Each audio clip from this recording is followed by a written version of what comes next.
Hello दोस्तों, अद्भुत कहानी सागर में आपका स्वागत है। इस कहानी का शीर्षक है बहू तो पराया खून है, गिला तो बेटों से है। माँ, आप जब भी फ़ोन करती हैं हमेशा पैसों की ही बात लेकर बैठ जाती हैं। कैसी चल रही है नौकरी? कुछ पैसा वैसा बढ़ा कि नहीं? माता पिता के प्रति भी कुछ जिम्मेदारी है, ये भी ध्यान रखना। नवीन जमुना के ऊपर चिड़चिड़ाने लगा। तो उसमें गलत क्या है बेटा? माता पिता के अरमान भी तो बच्चों को पढ़ाने लिखाने के साथ ही जुड़ जाते हैं कि बड़े होकर बच्चे हम लोगों का समय पढ़ने पर सहयोग करेंगे। जमुना ने बड़े प्यार से समझाया, लेकिन नवीन ने कोई जवाब दिए बगैर फ़ोन रख दिया। अब तो नवीन फ़ोन भी बहुत कम करने लगा और जब जमुना खुद फ़ोन करती तो बहुत कम उठाता। जमुना अक्सर पुराने दिनों की याद में खो जाती।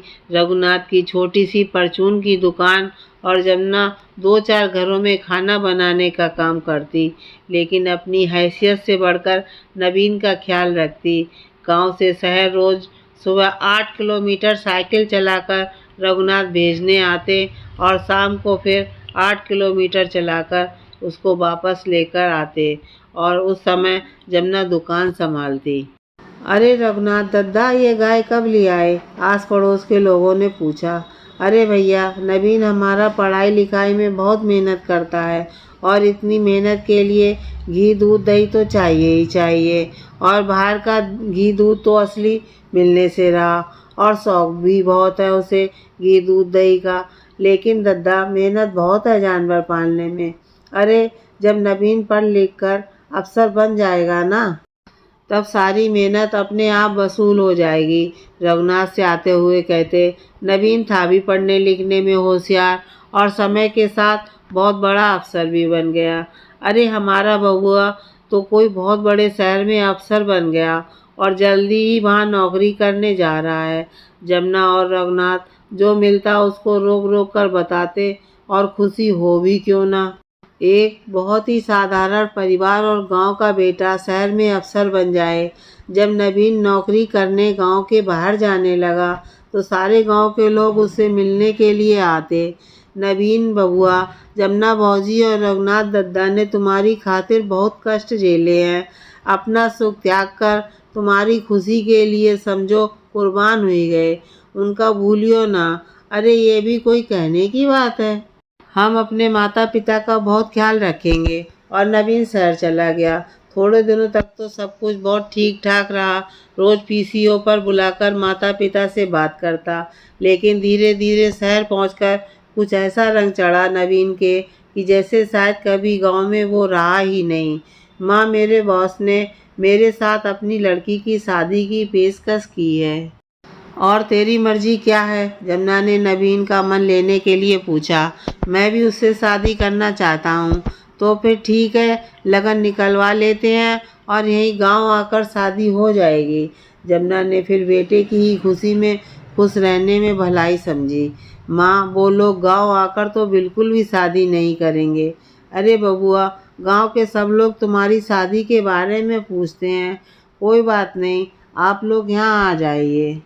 गांव में सबको बाद में दावत दे दी जाएगी। ठीक है, जमुना और रघुनाथ दोनों ही मायूसी से बोले और दोनों लोग शहर पहुंच गए। लेकिन वहां जाकर अजीब सा लगा उन दोनों को। किसी को उन दोनों की से कोई मतलब ही नहीं था। वो दोनों चुपचाप एक कोने में बैठे सब कुछ देख रहे थे। अपना बेटा ही पराया लग रहा था। कितना अरमान था बहू लाने का। बबुआ की शादी में कोई कसर नहीं बाकी रखूंगी। पूरे गांव का न्योता बांटूंगी। यहाँ तो सिर्फ 20-25 लोग, और वो भी अनजाने। जमुना की आंखों से 2 बूंद आंसू टपक पड़े। बहू कब ब्याह कर घर आ गई पता ही नहीं चला। ना बहू को पैर छूने से मतलब, ना सिर ढकने से। यहाँ तो पूरे गांव की बहुरिया अपने टोला मोहल्ले के सभी बड़े बुजुर्गों के पैर छूती, और मजाल क्या चेहरे से घूंघट हट जाए। चलो घूंघट ना करे, लेकिन पैर छूकर सम्मान तो दे ही सकती है। बबुआ, हम लोग वापस गांव जा रहे हैं। जमुना ने सोचा कम से कम एक बार तो बेटा रोकेगा। ठीक है, फिर कल सुबह सुबह निकल जाइएगा। शाम तक पहुंच जाएंगे। लेकिन नवीन ने एक बार भी रुकने के लिए झूठ भी नहीं कहा और दोनों मन में बेहद दुखित गांव वापस आ गए। सब गांव वालों के पूछने पर प्रशंसा करते नहीं अगाते दोनों लोग। क्यों बेटे बहू की बुराई करके अपना ही अपमान करना। जमुना और रघुनाथ ने एक दो बार नवीन से कहा कि बहुरिया को गांव लेकर आ जाओ, सारे गांववासी तुम लोगों से मिलना चाहते हैं। लेकिन नवीन ने दो टूक जवाब दे दिया कि डॉली ने शादी इसी शर्त पर की है कि वह कभी गांव नहीं जाएगी। अब तो कुछ भी कहना बेकार था, दिल पर पत्थर रख लिया। दिन बीतते चले गए और अब तो गाहे बगाए ही फ़ोन आता बेटे का, और ना ही कभी अपने पास बुलाना चाहता। सुनो, मेरा बड़ा मन करता है बबुआ से मिलने का। वो नहीं बुला रहा तो चलो हम ही लोग चलते हैं, और फिर उसका जन्मदिन भी आने वाला है, साथ ही मिलकर जन्मोत्सव मनाएंगे। बबुआ बड़ा खुश हो जाएगा। सोच लो कहीं कुछ गड़बड़ ना हो जाए। अरे अपनी औलाद का घर है, गड़बड़ काहे की। ठीक है फिर। और रघुनाथ के हाँ करते ही जमुना जुट गई नवीन के मनपसंद सामान बनाने में। शुद्ध देसी घी के बेसन के लड्डू, मठरी, बेसन के सेव और गाय के दूध की गाढ़ी गाढ़ी रबड़ी। और जैसे ही पहुँचे नवीन के घर, दोनों ने उस समय तो कुछ नहीं कहा, लेकिन उन्हें अच्छा भी बिल्कुल नहीं लगा। बबुआ तुम्हें देखने को तो आंखें तरस गईं। इतना कहकर जमुना नवीन को गले लगाने लगी, लेकिन नवीन कसमसाकर पीछे हट गया, क्योंकि डॉली को नवीन का किसी के भी गले से लिपटना पसंद ही नहीं था, चाहे फिर वो माँ ही क्यों ना हो। धक से हुआ कलेजे में जमुना के। माँ बाबूजी आप लोग, अरे हमें बताते तो हम बुला लाते आपको स्टेशन से। इतने दिनों तक तो बुलाने का ही इंतजार करते रहे, मन ही मन कहा रघुनाथ ने। नवीन उनको ड्राइंग रूम में बिठाकर अंदर चला गया। जरूर तुमने ही फ़ोन करके बुलाया होगा, डॉली की गुस्सा भरी आवाज़ बाहर तक आ रही थी। नहीं डॉली, मैं तुम्हारी मर्जी के बगैर कैसे बुला सकता हूँ उनको। मैं तो इसलिए जल्दी फ़ोन भी नहीं करता हूँ, मुझे तो खुद नहीं पता था कि ये लोग ऐसे आ जाएंगे। मैं तो बिल्कुल भी नहीं मैनेज करने वाली। तुम परेशान ना हो सकता है कि रुपए पैसों की ज़रूरत हो तो वही लेने आए हो। दो एक दिन में उनको रुपए पैसे देकर वापस भेज दूंगा। ये क्या, पैरों के नीचे ज़मीन खिसक गई। हमारे बेटा बहू और हम उनके ऊपर बोझ। अपनी कोख से जाया बेटा ऐसी बात कर रहा है। बड़े मनोयोग से चुन चुन कर अपने हाथों से बनाया हुआ सामान जमुना देने आई थी डॉली को, और वो हाथों में पकड़ा सामान जमुना को मुंह चिढ़ा रहा था। उसके हाथों से सामान छूट गया। छनाक की आवाज़ हुई। वो आवाज़ तो सुन ली नवीन ने, लेकिन जो शायद बहुत अंदर तक टूट गया था जमुना के, वो शायद रघुनाथ के अलावा कोई ना सुन सका।